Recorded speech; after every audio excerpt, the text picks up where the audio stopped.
Why was she crying again? That's what the others were asking themselves as they passed her in the narrow corridor of the forward operating base. They didn't say it out loud, not directly, but their glances, the smirks tugging at the corners of their mouths, and the whispered word, crybaby, carried louder than any shout. Madison Reeves kept her head down, wiping her eyes with the sleeve of her uniform, careful not to let her rifle slip as she adjusted her grip. The insult had been following her for months. It floated through the dust-filled air of the mountain outpost like smoke that never cleared. She wasn't tough enough, not cold enough, not what a real soldier was supposed to be. And yet the irony was sharp enough to cut. In just a matter of hours, those same men who dismissed her as fragile would owe their lives to the very thing they mocked. But that was later. On this bright Tuesday morning, Madison was still just the soldier no one trusted when it counted. She sat on an old wooden crate near the armory, the pieces of her M249 machine gun spread out before her like puzzle parts. Cleaning gave her focus, gave her hands something steady to do while the rest of her tried to settle. Her fingers moved quickly, methodically, checking every pin, brushing every corner free of residue. The weapon gleamed under the pale sun cutting in through the cracked window. Her thoughts wandered uninvited back to the last briefing. The room smelled of coffee and sweat, the captain packing at the front while assignments were read aloud. Torres to the watchtower. Jackson on the east line with the heavy gun, with the radio intercept team. Reeves, supply inventory, equipment checks. That last one hit like a dull knife. Not combat, not perimeter defense, not even a support patrol, counting bullets, checking radios, organizing crates, as if she was useful only when hidden behind walls and lists. She could still hear his voice in her head. You're valuable in your role, Reeves, critical support, but combat isn't for everyone. The words had dressed themselves up as a compliment, but she knew what they really meant. They were another way of telling her she didn't belong in the sharp places. And maybe she should have been used to it by now. She had been stationed at Forward Operating Base Phoenix for 6 months, tucked into the jagged borderlands where the Verde Valley cut between two war-torn countries.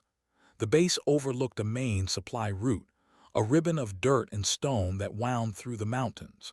Strategic, they called it, but most days it felt like a forgotten island surrounded by an ocean of silence. Madison had earned 2 reputations here. The first, top marks in marksmanship. Her record stood untouched at 800 meters, her accuracy better than anyone else's, even the veterans. The second, tears. She cried at war movies in the recreation tent, cried reading letters from home, cried during her first firefight, not out of fear, but from the sheer flood of feeling that came with seeing lives teeter on the edge. But nobody remembered the precision of her shots that day, only the wet streaks cutting down her face. "Crybaby," Sergeant Torres had whispered to Corporal Jackson as they passed her. Not cruel exactly, but dismissive in a way that was harder to fight back against. Madison had swallowed the hurt, letting it sink into the same place she buried all the other bruises. Explaining herself only made it worse. The truth was stranger. Her tears weren't weakness. They were the surface cracks of something deeper, an intensity she'd never known how to turn off. Since childhood she had felt too much, walked into rooms and sensed what people were hiding, what they feared, what they longed for. That same flood followed her into the army. When the men around her clenched their jaws before patrol, she felt their unease in her own chest. When someone tried to laugh off fear, she heard it in the thin edge of their voice. She didn't just notice, she absorbed. It was unbearable sometimes, but it also gave her an awareness that none of them could name. She stopped fights before they broke out, spotted warning signs of PTSD before medics intervened, caught tension that others ignored. But none of that was visible when her face flushed hot and wet with tears. They only saw waterworks, not the radar behind them. She glanced toward the valley now. The morning sun spilled gold across the fields, the air carrying the faint smell of wildflowers. For a moment, it was almost easy to believe war had forgotten this place. Farmers bent over their crops, their movements small against the vast sweep of rock and sky. But Madison knew better. Beauty never lasted long out here, not with rumors of enemy activity growing louder each week. She slung the M249 over her shoulder and started toward the perimeter. Watch duty, her assigned corner of the quiet, a soldier safe enough to keep out of trouble but not trusted enough to stand where it mattered. Her boots crunched over gravel as she walked, past walls patched with sandbags and the skeletal frame of an old communications bunker no one used anymore. It was her secret place when the others weren't looking. Inside those concrete walls, she had mapped every approach route, rehearsed fire discipline under recorded battle sounds, even forced herself to practice shooting through tears. She had trained to fight while feeling everything, because suppressing it was impossible. No one knew. To them, she was just a girl with damp eyes and a steady aim wasted on inventory. The voices of her fellow soldiers drifted from the mess tent as she passed, low laughter, the scrape of spoons on tin bowls. She caught her name in the mix, then silence as she appeared. Smiles tightened, eyes looked away. They weren't cruel. They thought they were protecting her, keeping her safe from the sharp edges she couldn't handle. But protection felt like erasure. As she climbed into her post overlooking the valley, she wondered, not for the first time, what it would take to make them see. To understand that her sensitivity wasn't a flaw to be managed but a weapon waiting for its moment. The radio on her hip crackled, then went silent again, just static. She scanned the horizon, the ridges cutting hard lines against the sky. Nothing moved but the wind through sparse trees, for now. And yet, deep in her chest, a familiar pressure grew. That quiet tightening she had learned not to ignore. The sense that calm was only a mask stretched thin over something darker approaching. She tightened her grip on the machine gun and forced herself to breathe slow, steady. Because sometimes the thing no one sees coming is the one that saves them all. Why did suspicion always find its way to her? Madison asked herself that silently as she leaned over the supply table, counting bandages, logging morphine vials, ticking off crates of ammunition that had been stacked and restacked so many times they no longer carried weight in her mind. Her pencil tapped against the clipboard in restless rhythm. On paper she was performing her duty, but inside she knew she was being sidelined again. Inventory wasn't about trust, it was about containment. Keep her busy, keep her safe, keep her out of the way. That morning's briefing still stung. Captain's tone had been measured, practical, and merciless. Torres was up in the tower with optics. Jackson handled the east line with the heavy weapon, joined the intercept team. Everyone else scattered to perimeter assignments. And Madison, supply inventory, a glorified clerk when everything inside her burned to be more. She had waited for the room to clear, rehearsing the argument in her head. Her voice had been calm, even professional, when she stepped up to the captain's desk. "Sir, my scores are consistently in the top percentile. I've completed advanced combat modules. I can be more valuable on a gun than on a ledger." But's eyes, tired and dismissive, had cut her down before she finished. "Reeves, we've been over this. Supply management is critical. You're technically competent, but your emotional volatility is a liability in combat. A movie made you cry last week. A movie. If fictional violence throws you off, how can I trust you under real fire?" The sting had been sharper than any bullet she'd yet faced. And what made it worse was the truth buried inside. Yes, she had cried. She couldn't deny it. But what he couldn't see, what none of them could, was that she performed through the tears, always had. The crying never stopped her hands from steadying on a trigger, never blurred her sight when she aimed. If anything, it made her sharper, more alive, more desperate to do right. But words were useless here. The more she tried to explain, the deeper the box around her grew. Fragile, unstable, emotional. They thought her feelings clouded judgment. They couldn't imagine they might sharpen it. Her pencil snapped in half between her fingers. She dropped the pieces into the crate and pressed her palms flat against the wood, grounding herself. Outside, the base stirred with the rhythm of preparation. Sandbags shifted, Rifles clattered, boots stomped.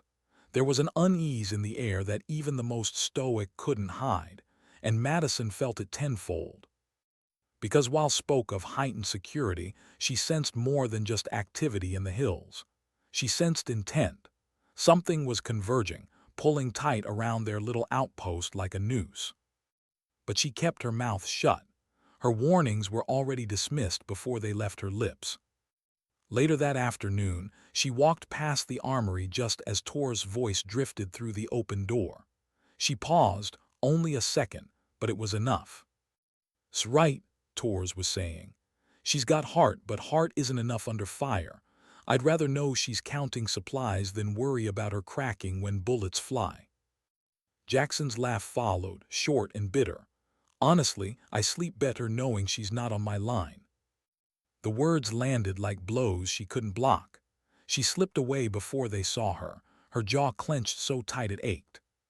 To them, her absence was relief. Her exclusion was safety, not for her but for them.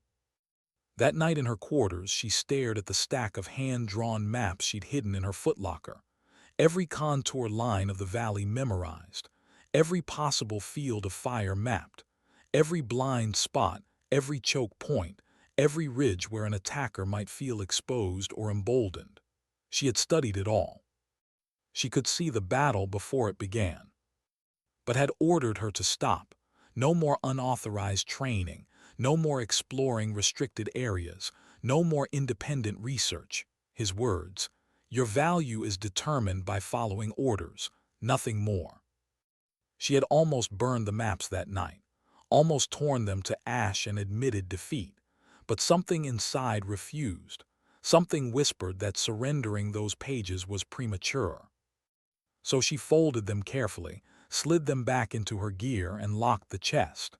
Not hope, just a stubborn refusal to erase herself completely. She didn't know it yet, but that single act of defiance would be the choice that saved them all. The morning that followed was deceptively perfect. Sunlight poured across the plateau, bouncing off the rocks until the air itself seemed painted in gold. Farmers moved in the valley below. Birds traced lazy arcs against the pale blue. But Madison's chest tightened with every passing hour. She couldn't explain it in words the others would believe, but she felt the shift. Tension thickened the air, like the charge before lightning. And then 0630 hours. The first mortar fell. It came without warning, a scream through the air before it slammed into the far side of the base. The explosion tore through concrete, rattled the ground, and blew crates of ammunition from their stacks in the depot. Madison staggered, her ears ringing, dust raining from the ceiling. Then the siren split the mountain air, a piercing, mechanical wail that shoved every soldier into motion. Through the tiny window, Madison saw sparks of light flare across the ridges. Muzzle flashes, dozens of them, then more. The hills came alive with fire. Radio chatter exploded in her ear. West perimeter compromised, 50 fighters moving up the ridge. Torres' voice strained and rapid. East line pinned down, mortars bracketing us. Jackson again panicked. Command post hit, multiple wounded. Shouted, his voice cracking under the weight of chaos. Captain's tone cut through, tight but controlled. All units fighting withdrawal. Move to evacuation point Alpha, teams of 3, covering fire by section. Go, go, go. Madison froze for a beat. Her mind raced, faster than her body could keep up. 200 fighters, at least. The valley was crawling with them, their positions overlapping, their fire coordinated. Not harassment, not a probe, a deliberate attempt to crush Phoenix and erase every witness. Standard doctrine was clear. 30 defenders couldn't hold against 7-to-1 odds. Evacuate, survive. But something in the attack pattern rang false. Madison saw it in the arcs of tracer fire, in the pauses between mortar blasts. She felt it like a weight on her chest. The enemy wasn't just attacking, they were hurting. Driving her unit toward one escape route, leaving the western trail suspiciously open. It wasn't mercy, it was a trap. She grabbed her rifle and sprinted toward the command post. Smoke poured through the doorway, radios hissed and popped, soldiers shouted over each other as they grabbed what gear they could. Was at the center, barking orders, his jaw locked in stone determination. "Captain," Madison shouted, sliding to a stop beside him. "The west route, they're leaving it open on purpose. They're funneling us into a kill zone." He barely glanced at her. "Not now, Reeves. Grab supplies, move to point, that's an order." "Sir, listen," she pressed, her voice cutting through smoke and chaos. "This isn't just about overrunning us. They want no survivors. That trail is bait.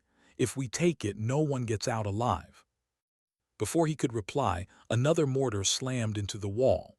The room shook, chunks of concrete falling, men diving for cover. Madison's ears rang again, but her eyes locked ons. He didn't believe her. He couldn't. Not when every piece of doctrine told him withdrawal was the only chance. But she believed herself, with every fiber. And in that instant, as fire chewed closer and her unit scrambled toward escape, Madison realized something brutal.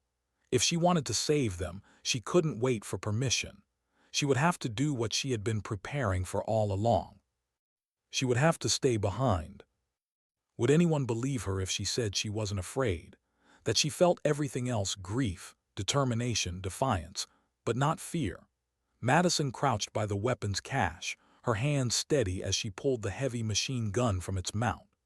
Ammunition belts clinked against her armor, grenades slid into her vest pockets, and the sharp metal weight of it all settled against her body like truth. She had argued, pleaded, warned, but orders were unshakable: evacuate, leave no one behind, not even the soldier he trusted least. But Madison knew something he didn't. The numbers, the tactics, the terrain, all of it told her there was no escape without time. And time was the one thing no one could buy unless someone paid for it with themselves. "I can hold them," she had told him, and he had shaken his head, almost pitying her. "You'll be dead in minutes." But she wasn't thinking in minutes. She was thinking in hours. As the chaos surged around her, she slung the gun over her shoulder and pressed forward. "Sir," she said again, her voice even, "I'm requesting to stay, and if you deny me, I'll do it anyway." The words landed like grenades. The room stilled for a heartbeat, men staring at her with shock and something else: respect, desperation. His jaw clenched, his eyes narrowing as if to hold back what he really felt. "Reeves, if you do this, you're court-martialed. If you survive." Her tears broke free then, not weakness, not collapse, just truth. "Better court-martial than letting them die when I could have stopped it." Torres was the first to move. He shoved extra belts of ammo into her pack, his voice low but certain. "If anyone can pull off something impossible, it's you." And just like that, the choice became real. The evacuation began. Teams moved in threes, slipping into the southern mountain trail that was steep, treacherous, and, for now, invisible to enemy fire. Madison waited until the last of them disappeared into the ridges before she exhaled. And then the silence hit. She was alone. Alone on Phoenix. Alone with 200 enemy fighters tightening their ring around the base. Alone with her tears, her rifle, and the months of secret training no one had cared to see. Her first move wasn't to fire, it was to deceive. Madison ran to the eastern watchtower, where she had stashed extra ammunition days ago. She mounted the heavy gun and fired in short, controlled bursts. The staccato rhythm was intentional, not wild, not sustained, but sharp enough to suggest more than one shooter. For 2 minutes she rained fire, cutting into the enemy's advance. Then she threw a smoke grenade, grabbed the weapon, and slipped 50 meters to the next position she had prepared. When the smoke cleared, the enemy saw nothing but confusion, multiple points of fire, shadows where there should have been one. Already their confidence wavered. At her second position, Madison changed her rhythm entirely. Long, punishing streams this time, rattling across the valley as if a second gunner had taken over. She moved again before they could pin her, disappearing behind another curtain of smoke. Through stolen comms equipment, she picked up fragments of their chatter. She could hear it, the doubt, the sharp edges of uncertainty. They had expected a soft target, a logistics base, maybe a skeleton crew. Not this. Not defenders shifting like ghosts across the plateau. She felt their emotions like heat. First irritation, then hesitation. It worked, but the strain was instant. Her arms shook from the weapon's recoil, her lungs burned with smoke, and her legs screamed as she sprinted between positions. She forced herself to keep moving. Hours stretched like miles. At the communications bunker, her secret place of training, she pulled the most dangerous trick yet. The old speaker system still worked. Madison patched in recordings she had made, disguising her voice, overlaying radio static. "Phoenix Actual, this is Guardian Angel," her voice crackled across the valley. "Hold positions until air support arrives, 40 minutes out." The enemy froze. They shifted behind rocks, ducked low. Their leaders barked questions into radios, trying to confirm what they had just heard. Reinforcements, air support. They hadn't planned for that. Madison smiled through the tears streaking her face. They thought they were facing dozens, maybe hundreds. The second hour blurred into the third. Smoke and gunfire, grenades and radio lies. Every move calculated, every pause intentional. She never fired long enough to empty a belt, never stayed in one place more than minutes. She wanted them nervous, not certain. Her eyes stung, her cheeks were wet, but her mind was sharp as glass. She wasn't fighting against her emotions. She was fighting with them. She could feel the enemy's frustration building, the way their shots grew erratic, the way their voices cracked over radios. She imagined their commanders glancing at watches, wondering how this easy victory had turned into a stalemate. By the fourth hour, she played her boldest card. She broadcast pre-recorded artillery sounds over the speakers, timed perfectly between bursts of her own fire. The valley echoed with explosions that weren't real, dust plumes rising from grenades she had planted earlier. The enemy scrambled, confusion spread like fire. Were they under bombardment? Was the base reinforced? Their formations broke apart, slowing, faltering.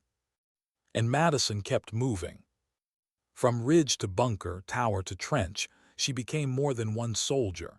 She became a phantom army. Her tears never stopped. They streamed as she reloaded, as she sprinted, as she ducked beneath whistling mortar fire. But the tears no longer embarrassed her.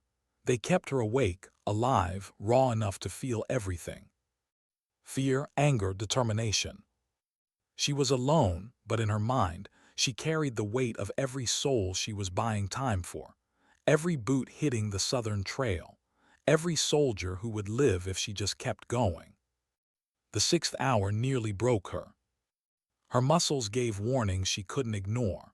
Her fingers cramped, her shoulders ached, her breathing grew ragged. And still the enemy pressed. Bullets clipped walls inches from her head. Mortars chewed deeper craters into the dirt.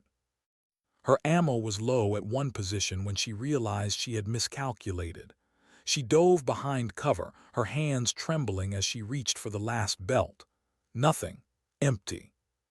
Her chest tightened, panic threatening. If she stopped, if she hesitated, the whole illusion would collapse. But she forced herself still. Think, feel. She listened to their chatter, their tone. They weren't pushing yet. They were waiting for clarity. So she gave them noise instead of bullets. She hurled a grenade into an empty shack, the explosion echoing like defensive fire. She played more recordings over the speakers. She fired 3 rounds from her sidearm, spaced perfectly to suggest discipline, not desperation. The bluff held for now. By the 7th hour, she had turned desperation into strategy. She jammed their radio frequencies, cutting their commanders from their fighters. At the same time, she slipped false reports into the net, her voice disguised, her words precise. Sector 7, hold your ground. Reinforcements incoming. Estimated company strength. She could feel their morale crack. Confusion hardened into doubt, doubt thinned into fear. And all the while Madison wept openly, her tears streaking through grime and smoke, her heart pounding. But she didn't falter, not once. When the 8th hour began, she caught a phrase in their chatter that nearly made her collapse with relief. Retreat. It wasn't universal yet. Not all of them. But some had begun pulling back, convinced they were facing a fortified base braced with heavy support. She kept the pressure on, chased them with phantom gunfire, with the thump of grenades, with the phantom roar of non-existent artillery. She could feel it in her bones. The tide was turning. The impossible was becoming possible. How long had it been since she last closed her eyes? Minutes? Hours? Madison couldn't tell anymore. Her body screamed for rest, but her mind wouldn't allow it. The illusion had to hold. The phantom army had to keep fighting. If she faltered now, even for a heartbeat, the enemy would sense it. And she could feel them, the shift, the hesitation, the gnawing uncertainty that had spread through their ranks like infection. They were no longer charging with confidence. They were waiting, second-guessing, doubting, exactly what she wanted. But doubt alone wouldn't save her unit. The 9th hour began with a surge.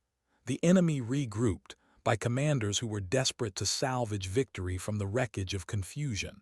Madison heard the sharp, clipped voices over stolen comms, ordering one final push. She braced herself. She moved quickly between her positions, laying down controlled bursts, changing her firing rhythm each time. She timed smoke grenades to bloom like ghostly defenders rising from the earth. She broadcast false coordinates, suggesting snipers on the ridges that didn't exist. And then, with a shaky breath, she unleashed her boldest deception yet. Using the speakers she had wired around the base, she broadcast layered voices, her own distorted. Alpha Team, shift left. Bravo Team, hold fire. Artillery inbound 30 seconds. To anyone listening, it wasn't one soldier. It was a company, a machine of coordination and firepower. The reaction was immediate. Confusion turned to panic. Units broke formation, searching for cover where there was none. Their mortar teams hesitated, unwilling to waste precious rounds on a position that might be braced for counter-battery fire. Through binoculars, Madison saw them falter on the ridge. Fighters ducking low, scanning the horizon, their nerves raw. And she cried harder than she had all day. Not from fear, not from pain, but from the raw intensity of it. Her tears mixed with dust and sweat, carving muddy rivers down her face as she held her weapon steady. Every shot she fired felt heavier. Her arms ached, her chest burned, her head pounded with exhaustion, but she kept going. Because she could feel the turning point, the invisible line where panic outweighed courage. By the 10th hour, retreat was no longer rumor, it was reality. Enemy chatter fractured. Some units reported heavy casualties that didn't exist. Others claimed they were facing indirect fire support. Officers argued over the radio, their authority crumbling. Madison pressed the advantage. She rotated between positions faster, firing shorter bursts, as if fresh defenders had joined the fight. She played recordings of helicopters overhead, the thump-thump of rotor blades echoing through the valley. She even triggered small charges she had buried near the perimeter, mimicking artillery impacts. The illusion became overwhelming. And then came the phrase she had waited for, abort assault. She heard it through the static of enemy comms, the weary voice of a commander admitting defeat. Intelligence faulty, target 2 fortified, casualties unacceptable, withdraw. Madison collapsed against the bunker wall, her rifle still in her hands. She didn't dare celebrate. Not yet. But the sound of retreat, boots scrambling down the slopes, shouts turning frantic, gunfire fatting, was than anything she had ever heard. The 11th hour dragged like a lifetime. She forced herself to keep firing, to keep the illusion alive, even as the enemy streamed away from the base. Her shots grew slower, her movements heavier, but she couldn't stop. Not until she was sure. Not until she knew her unit had the time they needed. Her body was breaking. Blisters tore open on her palms. Her arms trembled so badly she could barely feed ammo belts, her throat raw from smoke and screaming. Tears blurred her vision until the world became shapes and shadows. But she didn't stop. Not until the 12th hour, when silence finally settled. Silence, real silence. No more mortars, no more rifle cracks, only the wind scraping across the rocks, carrying the faint, retreating echoes of an army undone. Madison sat in the dirt, her back against the bunker wall, the machine gun resting across her lap. Her hands shook violently, her face streaked with grime and tears. She had done it. But what was it, exactly? Victory? Survival? She didn't feel like a victor. She felt hollow, like a shell held together by nothing but sheer will. The radio crackled to life. Phoenix Base, this is Overwatch Command. Relief forces inbound. Status report. Repeat, status report. Madison swallowed hard, her throat so dry the words scraped as they came. Phoenix Base secure. Enemy forces withdrawn. She hesitated, her lips trembling. Then she added the words that would echo for decades. Defender count, 1. Silence answered her. Long, heavy silence, and then disbelief. Phoenix confirm, 1. She closed her eyes, leaning her head back against the cold wall. Affirmative, 1. The first helicopter blades appeared minutes later, cutting across the sky, their shadows stretching long across the plateau. Madison forced herself to stand, her legs buckling beneath her weight. She staggered toward the landing pad, her rifle still slung across her chest, her uniform torn and blackened. Was the first to step off the bird. He froze when he saw her, his eyes wide with something she had never seen before, awe. Behind him, her unit poured out, alive, whole. The very lives she had bought with 12 hours of blood, sweat, and tears. They stopped when they saw her, the woman they had called crybaby, the soldier they had dismissed, the one they had protected from responsibility. And there she stood, trembling but unbroken, among empty casings and smoking ruins, the evidence of her deception scattered across the base. Torres' mouth opened, but no words came. Jackson, who had once laughed at her, looked at the ground, and the man who had ordered her away from combat finally spoke. "How many casualties?" he asked quietly. 30, Madison replied. The rest were psychological. Her answer was steady, but her tears kept falling. Because she knew the truth. She hadn't won through firepower. She had won through something none of them had believed in: her feelings. Her ability to sense, to manipulate, to weaponize the very thing they thought made her weak. She cried for 12 hours straight, and it had saved them all. Why was the room so quiet? Madison wondered as she sat at the far end of the long metal table, her uniform still stiff with soot and dried sweat. Dozens of eyes pinned her from across the conference room, officers in crisp uniforms, notebooks open, pens ready, as if they were waiting for her to explain how the laws of war had been rewritten in a single day. But she had no explanation, not one she could put into words that would satisfy them. The debriefing had begun 24 hours after the last enemy fighter disappeared into the valley. Relief forces had secured Phoenix, medics had checked her over, and yet no rest had been granted. Instead, she was seated here, the center of a storm she had never asked for. "Specialist Reeves," Colonel Richards began, his voice slow and deliberate, "your after-action report claims that one soldier held this base against an assault force of approximately 200. That is unprecedented." Unprecedented. That was their word for impossible.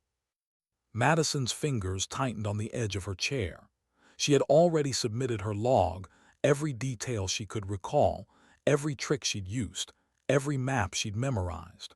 But seeing their disbelief etched on their faces made her stomach knot. "I didn't hold them with firepower," she said quietly, her voice rough from smoke and exhaustion. "I held them with perception. They thought there were more of us than there were." The intelligence officer leaned forward, curiosity bright in his eyes. Your report mentions use of the base's communication system to simulate additional forces. How did you improvise that? I had prepared recordings, Madison admitted. She hesitated, then forced the words out. Months ago, during my off hours, I studied enemy behavior, trained myself to fight while under stress, and created deception plans in case something impossible happened. Josh shifted from where he sat near the wall. His silence weighed heavier than anyone's words. Impossible, Richards repeated. And yet here we are. Enemy forces repelled, base intact, 30 casualties inflicted, and a tactical victory achieved by one soldier. Madison's throat tightened. Her voice trembled when she finally said, "Sir, I cried the entire time, 12 hours straight. I didn't stop crying once." A murmur rippled through the room. She pressed on, steadying herself. But the tears didn't stop me. They focused me.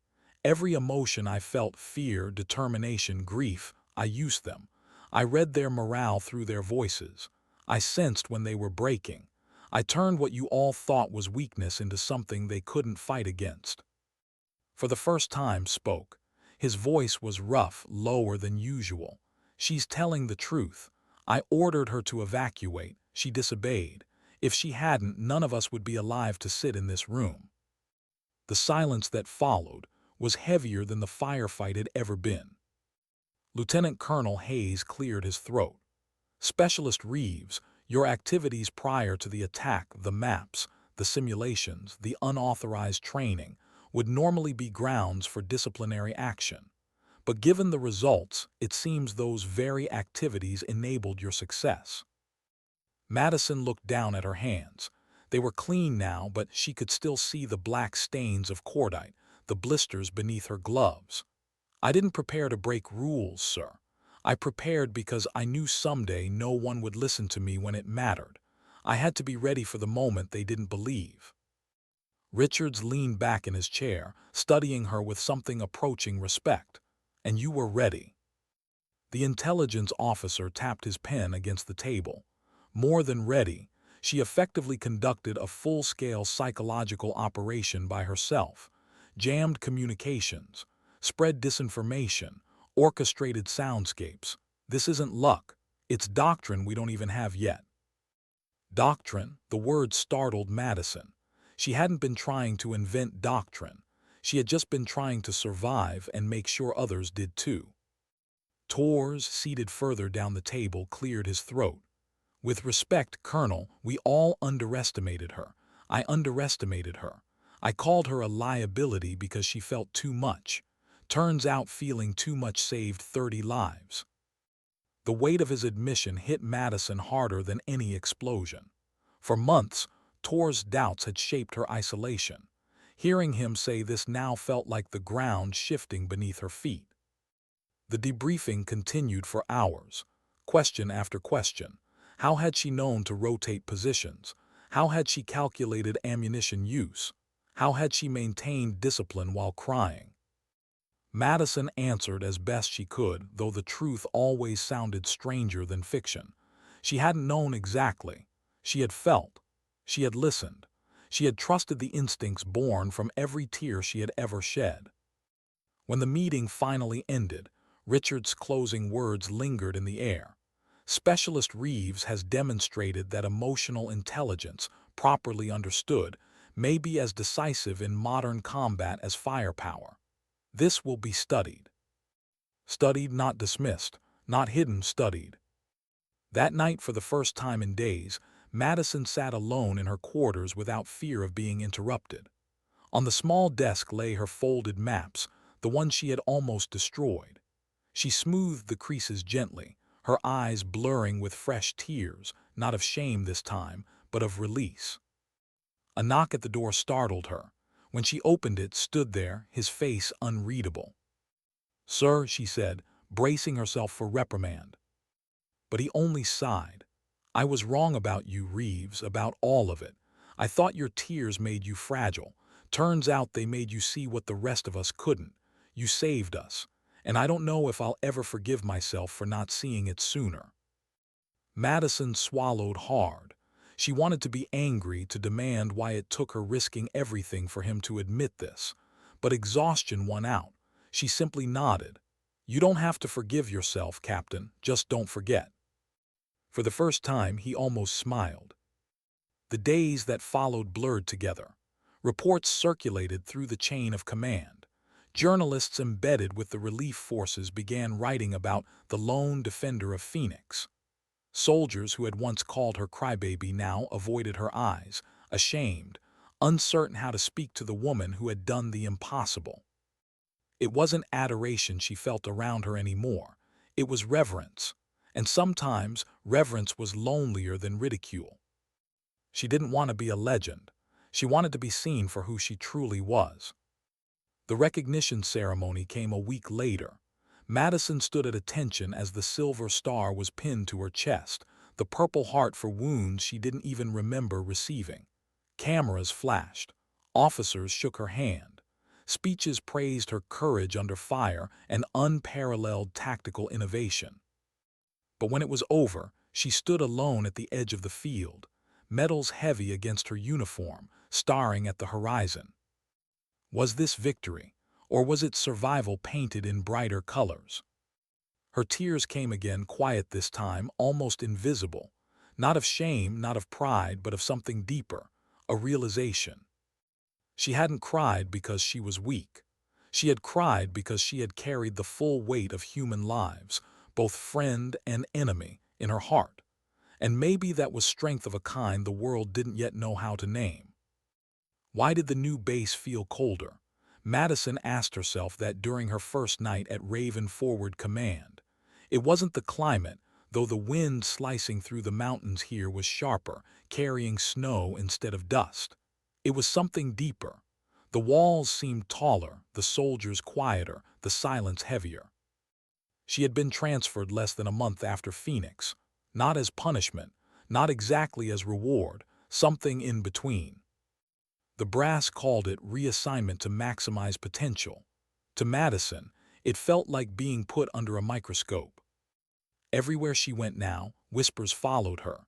The lone defender of Phoenix, the girl who cried her way through a 12-hour stand, the one who bent doctrine without permission. And with whispers came expectations. Her first briefing at Raven wasn't about patrols or supply counts. It was about her. She sat across from a panel of intelligence officers, psychologists, and tacticians, each of them scribbling notes as if she were both subject and specimen.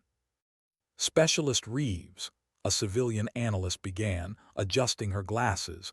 "We're not interested in the physical mechanics of what you accomplished at Phoenix. We're interested in the cognitive framework. What allowed you to anticipate enemy morale shifts? What sensory cues did you rely on?" Madison shifted uneasily. "I listened, I felt it.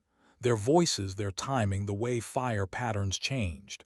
You can hear when confidence breaks." The psychologist leaned forward. "But how, objectively?" Her throat tightened. She hated that word, objectively. Nothing she had done was objective. It had been raw, instinctive, emotional. The very things soldiers were taught to bury. "I can't explain it in doctrine," she said. "It's not checklists or procedures, it's empathy, sensitivity. I couldn't stop feeling what they felt, so I used it against them." Pens scratched furiously across notepads. One officer muttered, almost to himself, "Weaponized empathy." The phrase unsettled her. That night in her new barracks, she stared at the ceiling, unable to sleep. The thought gnawed at her. They weren't studying her to understand her. They were studying her to replicate her, to turn her instincts into something others could be trained to mimic. But could empathy be taught like marksmanship? Could crying through 12 hours of hell be reduced to bullet points in a manual? The weeks that followed blurred with experiments. They gave her recruits, young soldiers with fresh uniforms and guarded eyes. They placed her in simulation rooms where speakers blasted battlefield noise, where fog machines choked the air, where strobe lights mimicked explosions. "Guide them," the instructors said. Show them how you sense the enemy. Madison tried. She walked the recruits through controlled fire, through listening to radio chatter, through watching each other's breathing and posture. But every attempt fell flat. The recruits were eager, disciplined, and blind to the undercurrents she felt. Because they didn't feel too much, they felt just enough, and that was the problem. In one exercise, a young private named clenched his jaw so tight it trembled. Madison stopped him mid-drill. "You're scared," she said softly. His face hardened. "I'm fine, ma'am." "No," she pressed. "You're terrified, you're breathing shallow, your voice is thinner than it was an hour ago. You want to hide it, but if I can sense it, so can the enemy." He blinked, startled. None of the others had noticed, not even the instructors. Madison turned to them. "That's what I mean. It's not about shooting, it's about feeling deeper. Most of you are too good at hiding from yourselves to notice it in others." The room fell silent. Afterward, one of the instructors pulled her aside. "Reeves, you're not teaching tactics, you're teaching philosophy." Philosophy, another word she hadn't asked for. As the months passed, the Army drafted new memos: emotional intelligence in combat scenarios, adaptive deception tactics, lessons from Phoenix. They circulated through channels faster than she could keep track. Her name appeared in bulletins, sometimes blacked out, sometimes highlighted. She had become more than a soldier. She had become case study, proof of concept, anomaly. But Madison hated it. Not because she didn't want others to learn, but because the cost was missing from every memo. The sleepless nights, the trembling hands, the tears that had carved rivers down her face until her skin burned raw. None of that fit neatly into doctrine. One night, Torres found her alone outside the motor pool, the cold wind numbing her fingers. He had been reassigned to Raven 2, though their roles barely overlapped now. "You don't look happy," he said quietly. She shrugged. "I didn't survive Phoenix to be put in a textbook." He studied her for a long moment. "You think this is about textbooks? Reeves, you changed everything. You showed them that strength isn't just fists and fire. You showed them something new." Her throat tightened. "They want to weaponize empathy, Torres, turn what broke me into a checklist. That isn't strength. It's stripping the soul out of what made it work." He didn't argue.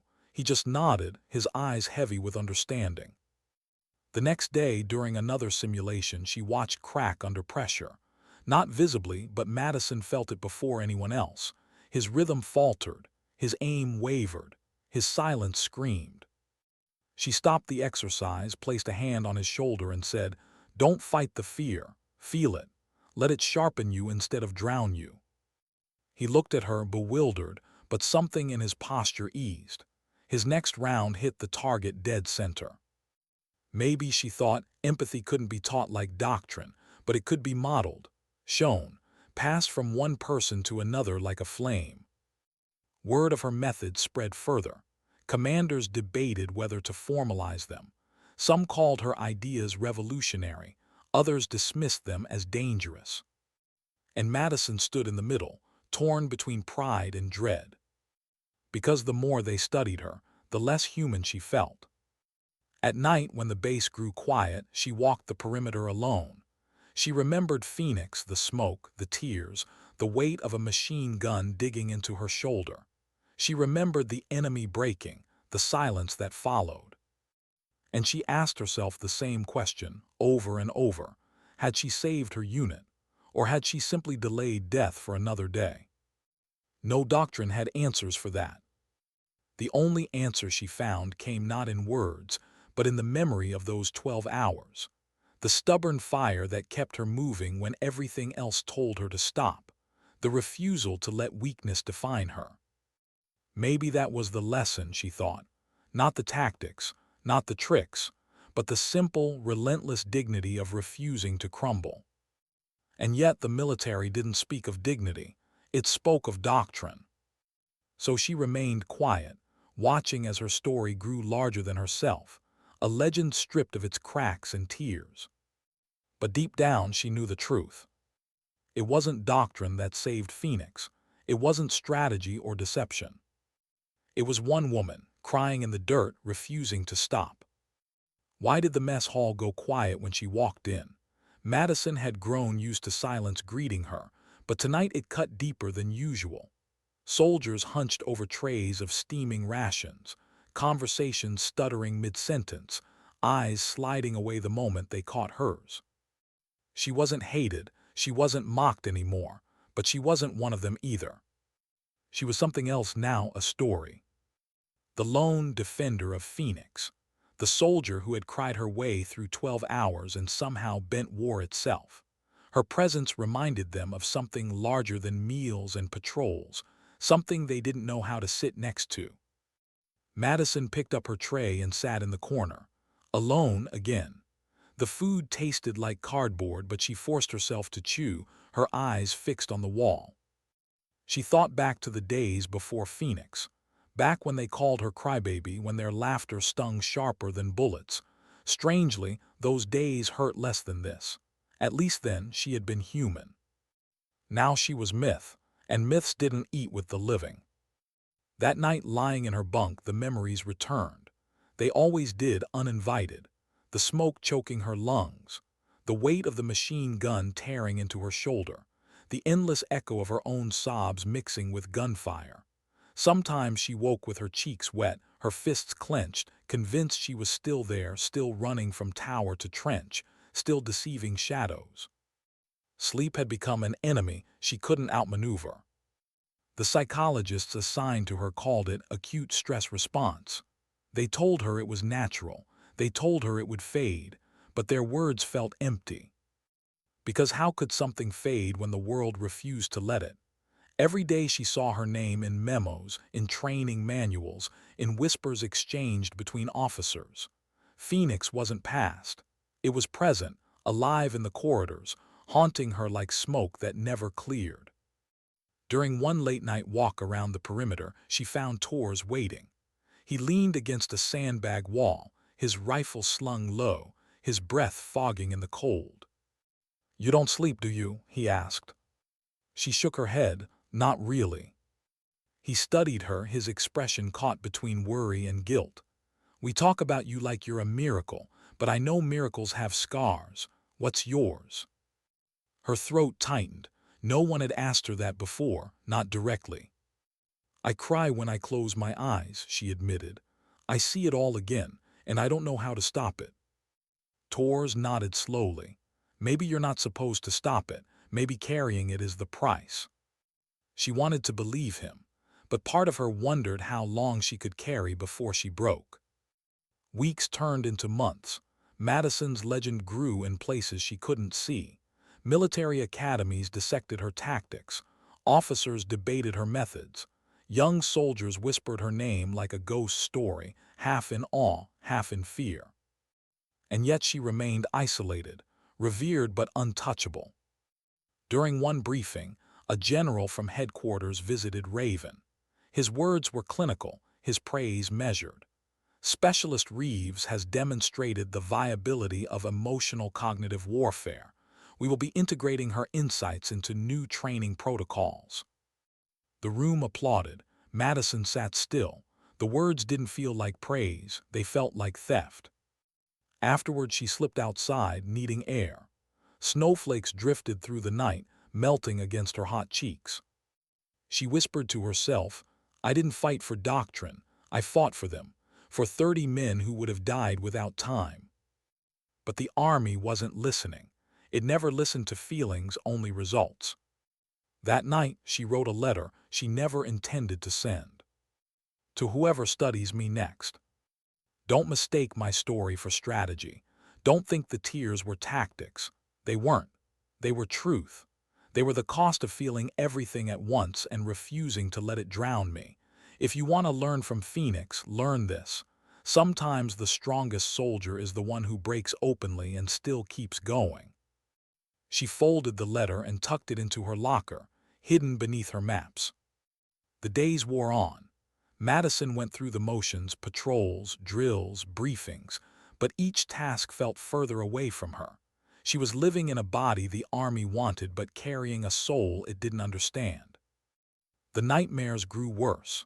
One evening, Torres found her outside again, her hands trembling so badly she could barely hold a cigarette. He didn't speak. He just stood with her in silence until her breathing slowed. "Why me?" she asked finally. "Why not someone else? Why was I the one who had to hold?" Torres looked at her, his eyes heavy. "Because you were the only one who could." She wanted to reject the answer. She wanted to scream that she hadn't wanted the role, hadn't asked for it. But deep down, she knew he was right. Her tears, her feelings, her refusal to shut them off, that was why she had been the one. And maybe that truth was heavier than the gun she had carried. The army kept her busy. Lectures, observations, demonstrations for officers who wanted to see the woman who had turned empathy into a weapon. She spoke when required, answered their questions, but every word drained her. After one such lecture, a young lieutenant approached her privately. His voice was hesitant, almost reverent. "Ma'am, when you spoke about feeling the enemy's morale, I understood. I feel too much too. I've always thought it made me weak, but now I think maybe it's a strength." Madison stared at him, startled. For the first time, she saw herself reflected in someone else. She placed a hand on his shoulder, steady. "Don't hide it. Don't let them tell you it makes you less. Use it, even when it hurts." He nodded, his eyes bright with something like hope. That moment stayed with her longer than any medal, any speech, any briefing, because it meant Phoenix wasn't just legend. It was lesson, a lesson that might save someone else from being erased. But even as she gave others hope, Madison still battled her own shadows. At night, alone in her bunk, she whispered the same words she had spoken into the radio at Phoenix. "Defender count, 1." The army saw victory in those words. She still heard loneliness. And loneliness, she knew, was a battlefield no doctrine could conquer. Why did she feel lighter as the helicopter lifted away? Madison stared through the scratched window, watching Raven Forward Command shrink into the white blur of snow. For months she had been stationed there, studied like a specimen, praised like a legend, and misunderstood like a myth. And now she was leaving. Her orders were vague. Temporary reassignment stateside, special consultation. She didn't need details to know what it meant. Phoenix had followed her across oceans. The army wasn't done using her story. But as the rotors thundered above her, she realized she wasn't running anymore. She was moving, and movement, even forced, felt closer to freedom. When she landed at Fort, the air was damp with southern rain, heavy with pine. She inhaled deeply, the scent almost foreign after months of dust and snow. Soldiers hustled across the tarmac, but no one stared at her here. She was just another uniform stepping off a bird. For a brief moment, she let herself believe in anonymity again. The illusion ended inside the briefing hall. Rows of officers, analysts, and civilians filled the seats, notebooks ready. At the front, a banner read, "Symposium on Cognitive Warfare." Cognitive warfare. That's what they were calling it now. Her tears had been renamed, repackaged, given a doctrine. A general introduced her like she was both artifact and oracle. Specialist Madison Reeves, the Phoenix Defender. Her insights marked the future of unconventional combat. She stood at the podium, the spotlight hot on her face, and scanned the room, eyes wide with expectation, pens hovering. They wanted formulas. They wanted neat answers. They wanted to know how to turn what had broken her into repeatable success. But Madison refused to give them that. She spoke slowly, her voice steady, her tears threatening but held back. What happened at Phoenix wasn't strategy. It wasn't doctrine. It wasn't something you can reproduce in a classroom. It was one soldier making a choice to feel everything and not run from it, to turn pain into persistence, to refuse to stop, even when every rule said to retreat. The room was silent. She leaned closer to the microphone. "You can study my methods, but don't mistake them for the heart of it. You can write manuals, but don't forget the cost. The truth is, Phoenix wasn't won by deception or firepower. It was won by dignity. And dignity doesn't come from checklists. It comes from living with your whole heart, even when it breaks you. When she stepped down, the applause was polite, restrained, confused. They hadn't heard what they wanted. But a few faces, young officers, junior soldiers, looked at her with something different: understanding. That night, alone in her quarters, she unfolded the letter she had written months before, the one she never meant to send. She read it again, and for the first time the words didn't feel like confession. They felt like truth. Sometimes the strongest soldier is the one who breaks openly and still keeps going. She tucked the letter into her duffel. Maybe someday someone else would need to read it. Days turned into weeks. She traveled between bases, not as a case study now, but as a quiet mentor. She spoke not about tactics, but about humanity. She told young recruits it was okay to feel. She told them tears didn't erase courage. She told them the weight of empathy could break you, but it could also guide you. And slowly she began to heal. The nightmares didn't vanish, but they softened. When she woke sweating and trembling, she reminded herself she wasn't alone anymore. Her unit lived. Torres lived. Phoenix had not been in vain. One evening, walking along the training fields, she heard a shot echo across the range. A young female soldier stood at the firing line, her rifle steady, her hands shaking. Madison watched her for a moment before stepping closer. The girl turned, startled. "Ma'am, I'm sorry, I didn't mean." Madison raised a hand gently. "Don't apologize, I used to shake too." The girl hesitated. "But they'll think I'm weak." Madison's chest tightened. She placed a hand on the girl's shoulder, firm but kind. "They thought the same about me, and one day it saved 30 lives. Don't hide it, let it sharpen you." The girl's eyes filled with tears. She nodded, gripping her rifle. Madison smiled softly. In that moment, she realized Phoenix wasn't just her story anymore. It was theirs. A seed planted in every soldier who felt too much, every recruit who thought emotions disqualified them from courage. And maybe that was legacy enough. Months later, Madison returned to Phoenix.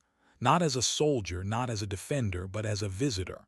The base had been rebuilt, its walls stronger, its perimeter fortified. But the scars remained. Craters still marked the earth. Burned stone still lined the bunkers. She walked slowly through the ruins of her stand, her boots crunching over the same dirt she had bled into. Her fingers brushed the cold wall where she had leaned in exhaustion, machine gun across her lap, tears streaking her face. She closed her eyes and listened. The valley was quiet now.